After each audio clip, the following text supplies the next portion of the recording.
Assalamualaikum warahmatullahi wabarakatuh. Selamat malam dan salam sejahtera. Pada kesempatan ini saya mau menjelaskan mengenai teknik memasak yang benar.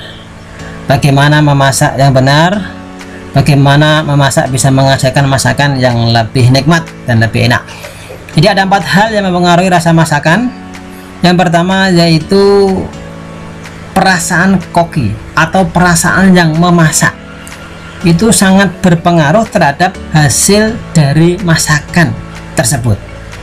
Ya, apabila kita masak dalam kondisi bahagia, senang ataupun tenang, itu hasilnya tentu lebih baik, lebih nikmat daripada kita masak dalam kondisi kurang enak badan ataupun perasaannya kurang tenang ataupun pada saat ada masalah.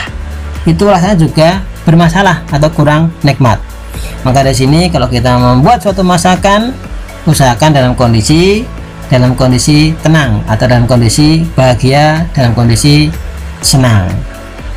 Kemudian yang kedua yaitu bumbu masakan. Tentu bumbu masakan ini mempengaruhi dari hasil masakan kita.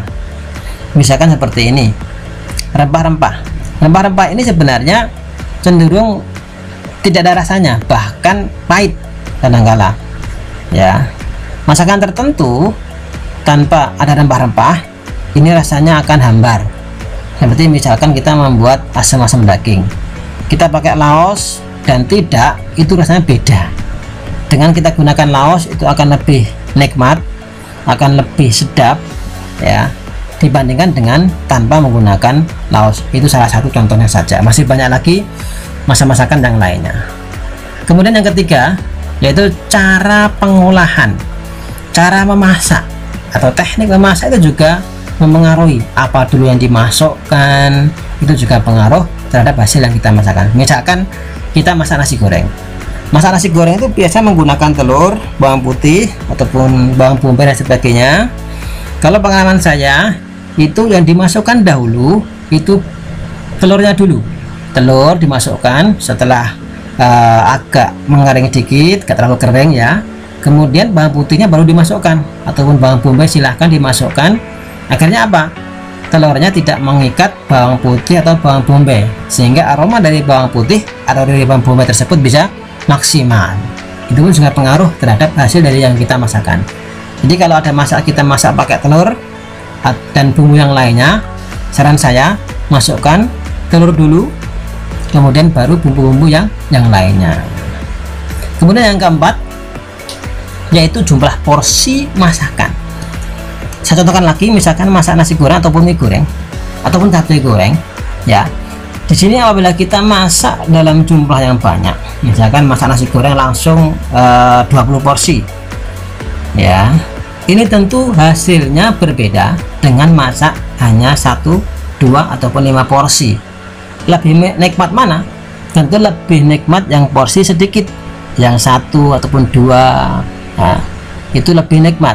Makanya kadang-kala banyak pelanggan itu yang minta saya masakan sendiri aja, lama nggak apa-apa, karena mereka tahu bahwasanya kalau kita masak dalam jumlah porsi lebih sedikit itu lebih nikmat.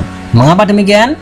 Karena masak dengan porsi lebih kecil atau sedikit itu bumbu lebih menyerap, masakannya lebih sempurna, pembakarannya juga lebih baik. Itu masakan seperti nasi goreng, mie goreng ataupun bihun goreng, itu apabila kita masak dalam porsinya sedikit itu akan lebih nikmat. Beda kalau kita misalkan masak dalam jumlah langsung banyak, itu biasanya bumbu ya kurang maksimal dan sebagainya. Tetapi kalau biasanya masak berkuah itu tidak begitu pengaruh ya. Jadi intinya jumlah porsi itu juga bisa mempengaruhi dari apa hasil ataupun yang kita hasilkan dari masakan kita ya. 4 hal itu yang mempengaruhi di dalam masakan kita. Itu yang bisa saya sampaikan. Semoga bermanfaat. Salam bahagia, salam kanan. Terima kasih. Assalamualaikum warahmatullahi wabarakatuh.